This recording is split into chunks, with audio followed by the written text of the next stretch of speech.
Жүжигчин Ким Сохёны агентлагаас шүүхэд гомдол гаргасан тухай мэдээллийг хийлээ.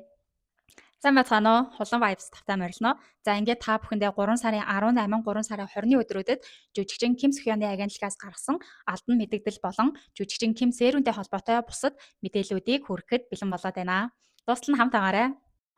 Жүжигчин Ким Сохёны агентлагаас гаргасан эхний мэдээлэлээр болохоор хэд хэдэн агуулгуудыг багтаасан байгаа. Эхнийхэн жүжигчин Ким Сохёны агентлагаас жүжигчин Ким Сэрүн лөө илгээсэн 2 дахь нэхэмжлэгийн агуулга нь огтхонч сүрдүүлсэн дарамтлан шинж чанартай байгаагүй гэж байгаа. За хоёрдугаарт гэх юм бол жүжигчин Сой Ежигийн талаарх нэг юм нэрээ нууцлсан хүний мэдээлэл яваадсан шүү дээ. Тэрний талаар за гуравт гэх юм бол энэ зурган дээр байгаа хүн бол жүжигчин Ким Сохён биш. Дээрэс нь энэ газар огт очиж байгаагүй гэдэг агуулгыг мэдээлэлдээ багтаасан байгаа. Ингээд жүжигчин Ким Сохёны агентлагаас одоо хийсэн хариу мэдээллийг хүргэж байна. Манай агентлаг нь 2 дахь нэхэмжлэгээ 3 сарын 25-нд илгээсэн ба жүжигчин Ким Сэрүүн санаа зовниж байгааг тайвшруулж үр төлбөрийг барагдуулахыг шаардах болсон шалтгааныг тайлбарлах мөн үр төлбөртэй холбоотой уян хатан байр суурийтайгаар хэлцээр их боломжтой гэдгийг илэрхийлэх зорилготой байсан юм а. За өмнөх мэдээлэлдээ дурдсанчлан жүжигчин Ким Сэрүүнд тавьсан агуулга нойлцсон буюу эргэж нөхөн авах боломжгүй болсон гэж үзсэн тул уг агуулгыг муу үр болгон бүртгэсэн. Мөн Ким Сэрүүн жүжигчний ар гэрийнхэн 2 дахь нэхэмжлэгт хугацаа өгч заавал өрөө төлөхийг шаардаж байна гэсэн агуулга байна гэж үзсэн. Гэвч агентлагаас үр төлбөр барагдуулахыг шаардсан агуулга огт байхгүй болно.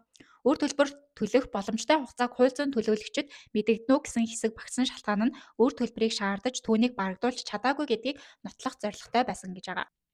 Тиймээс өрөө төлөхгүй байж болно гэж агуулга орж ирэх боломжгүй байсан.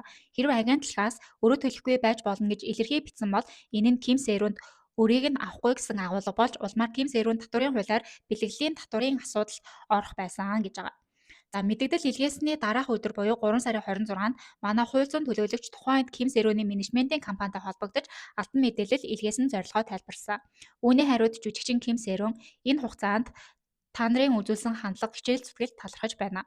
Мөн мэдээж хэрэг танай агентлагт учирсан хохирлыг хүлээн зөвшөөрч үүрэг хүлээх болно. Тиймээс надад үүссэн хохирлын хэмжээг тогтоож цаашдын төлбөрийн төлөвлөгөөний талаар хамтарч ярилцаж тохиролцмоор байна гэдэг байр суурийг илэрхийлсэн. Мөн авлага үрийн асуудлыг агентлаг хариуцж байгаа. Үүний талаар Ким Сохён ямар нэгэн мэдээлэл хийх эрх байхгүй. За мөн зурагтаар цацаж буй драмад гарах учрах хохирлыг нэхэмжлэн гэсэн агуулга огт байхгүй. Гарч болзошгүй сөрөг үр давхрын тухайл анхааруулсан байгаа гэсэн.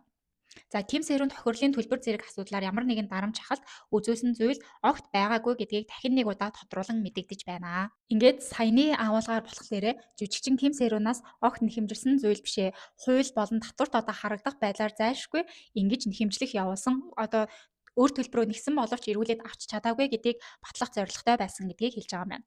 За тэгээд мөн КСА-ноос 3 сарын 17-ны сурвалжлагад нэрээ нууцлсан их сурвалжийг баримт болон манай компанийг хэвлэл мэдээллийн байгууллагатай хувилдаж жүжигчин Сой Ежиг хорлсон гэх худал мэдээлэлд хараасан. Энэ мэдээлэл нь ямар ч бодит үндэслэлгүй зөвхөн нэрээ нууцлсан их сурвалжийг ашигласан худал мэдээлэл бөгөөд тухайн үед Сой Ежиг хариуцаж байсан өдгөө ажилласаа гарсан менежер хүртэл гайхаж манай компанитай холбогдсон юм а. Ямар ч баримтгүй хариуцлага хүлээхгүйгээр худал мэдээлэл тараах үйлдэлээ нэн даруй зогсоохыг хүсэж байна.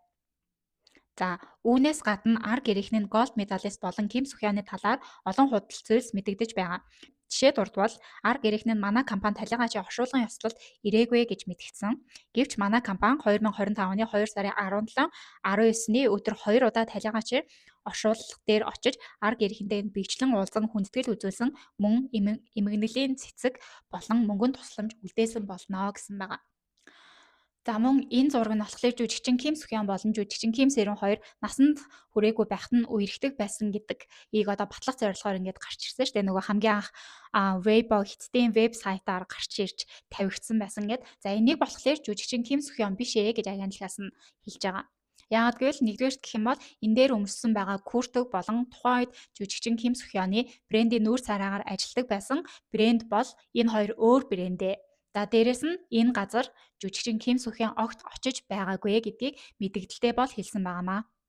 За ингээд нөгөө илгээсэн гэдсэн 2 дахь нэхэмжлэлтэй холбоотой болон бусад цацагдсан зураг мэдээллийн талаарх няцаасан мэдээллийг гаргасан байгаа. За үүний дараагаар Касеюнаас дахиад жүжигчин Ким Сөхён, жүжигчин Ким Сэрүний гэрт байгаа гэдэг царай нь харагдахгүй дуу хоолой болон нэг гар орсон бичлэгийг бол цацсан байгаа. Хэрвээ үзээгүй хүмүүс ахын бол миний өмнөх бичлэгэн дээр бас тэрний мэдээллийг оруулсан байгаа. За үүнтэй холбоотойгоор өчигдөр буюу 3 сарын 20-ны өдөр жүжигчин Ким Сөхёны талаас нэлээд хатуухан мэдээллийг гаргасан. За тэр мэдээллийг би бүр яг уншаад орчуулад өгье. Gold medalistын мэдээлэл.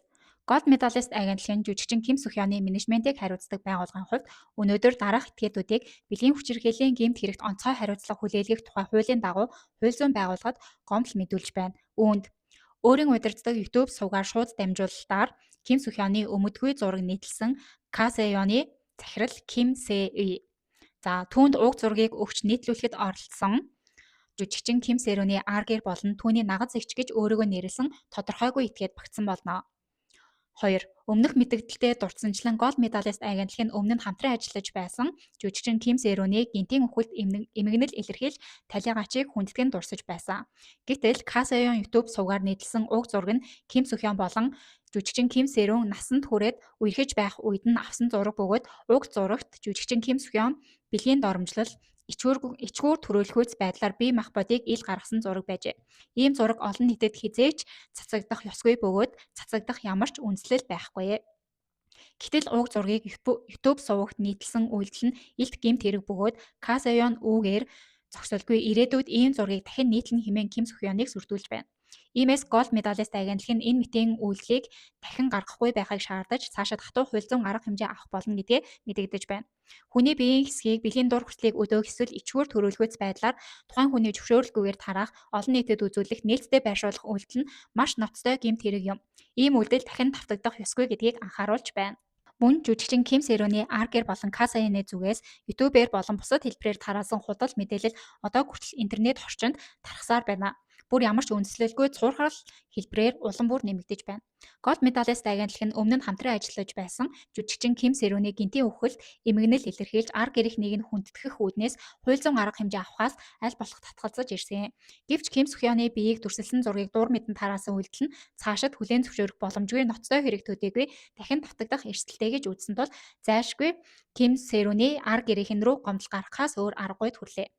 Хэрв цаашид ч Ким Сэрүн жүжигчний аргэр болон Касеёны тал худал мэдээлэл тараах үйлдэлийг үргэлжлүүлбэл Gold medalist агентлаг нь өөрийн компани болон жүжигчнийхээ нэр хүндийг хамгаалахын тулд зайлшгүй бүх талын хатуу хууль зүйн арга хэмжээнд орох болно гэдгийг мэдгэдгээс өөр аргагүй боллоо гэд.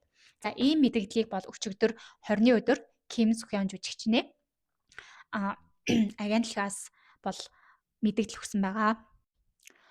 За энэ мэтчлэн ингээд хоёр жүжигчний аргэр болон агентлагууд хоорондоо нэлээд л одоо асуудал бол томроод яваад байгаа харагдаж байна. Эцэст нь ингээд би нэг жоохон шүүхэд өгөх гомдол гаргах хэмжээний асуудал нэлээд томорсон харагдаж байна. За үүнтэй зэрэгцээд нөгөө амар ютубер Ижин уу штэ. Тэр чин 19 18-нд энэ YouTube сувгаараа дамжуулаад жүжигчин Ким Сэрүний voice орсон тийм рекордыг бол цацсан байгаа. За эхний цацсан дээр болохоор жүжигчин Ким Сэрүний аргэрийнхэн нууж байгаа үнэн зүйл гэдэг нэг юм рекорд цацагдсан. Энийг хэдүүлээ хамт сонсцгоё.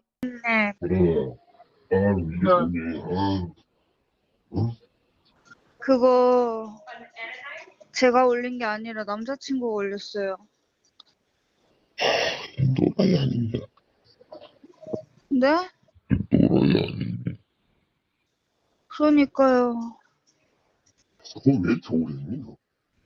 남자친구 뉴욕 살아요. 여기 남자친구랑 결혼 안 하려고 했는데 이제 잘 이별하려고 하다가 애가 생긴 거예요. 너 임신했는지요? 아니, 지웠어요. За ингээд жүжигчин Ким Сэрүн Америкт байхдаа аль үжээ хүнтэй суугаад хурмаа хийсэн. Дээрээс нь одоо жирэмсэн болсон харамсалаагаар хүүхдээ ахуулсан гэдэг иймэрхүү одоо агуулгууд цацагдсан voice гарсан. За яг энэ цацагдсан одоо өдөр нь болохоор жүжигчин Ким Сэрүний талаас гэр бүлээс нь энэ одоо цацсан ютуберыг бол шүүхэд нэхэмжлэх гаргаад өгсөн байсан өдөр тэр оройн нь бол цацсан байгаа. За үүний дараагаар болохоор жүжигчин Ким Сэрүний одоо ээж нь бүр огт сонсож байгаагүй зүйлээ. Ийм зүйл огт байхгүй. Юун хурмай хийх, юун жирэмсэн болоод хүүхдээ ахуулах. Энэ бол огт худлаа мэдээлэл гэдгийг бол Каса Юн сувгаар дамжуулаад бас хэлүүлсэн байгаамаа. За үүний дараагаар жүжигчин Ким Сэруний юм 2 voice record цацагдсан.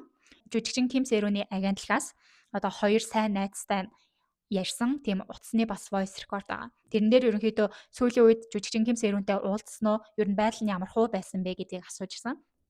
Нөгөө хоёр найз нь болохоор уулзсан, ер нь нэг хоол идсэн. За тэгээд бүр өөрнийхөө онцон яриаг яг сүүлийн үед тэр одоо нөхөр нь тэр найз залуу нь нэлийн хэцүү юм шиг байлээ. Өөрийг нь зодж байгаа, дарамтлж байгаа зүйл аюу их байгаа. Тэгээд тэрийгэ батлах бас зургуудыг биднэрт явуулсан гэдэг мэдээллийг бол өгсөн байгаа даа. 하나 남자 때문인 것 같아요. 응. 왜? 제가 새로이 때리고 난리 폈어요. 그래?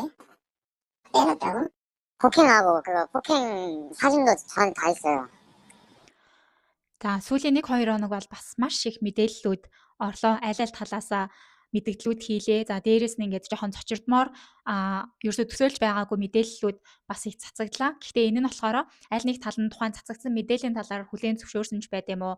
Яг үнэн 100% гэж батлагдсан зүйл байхгүй байгаа. Ямар тач та яддээ орсон мэдээллүүдийг нэгтгээд ингээд одоо мэдээлэл хүргээд дамжуулахыг хичээлээ. Тэгээд таалагдсан болов мэдээлэл авч чадсан болов гэж найдаж гин. Тэгээд та яд маань бас одоо ямар бодолтой байгаагаа комент хэсэгт бичээрэй. За тэгээд дараагийнхаа мэдээлэлээр уулзцаар. Баярлалаа. Баяртай.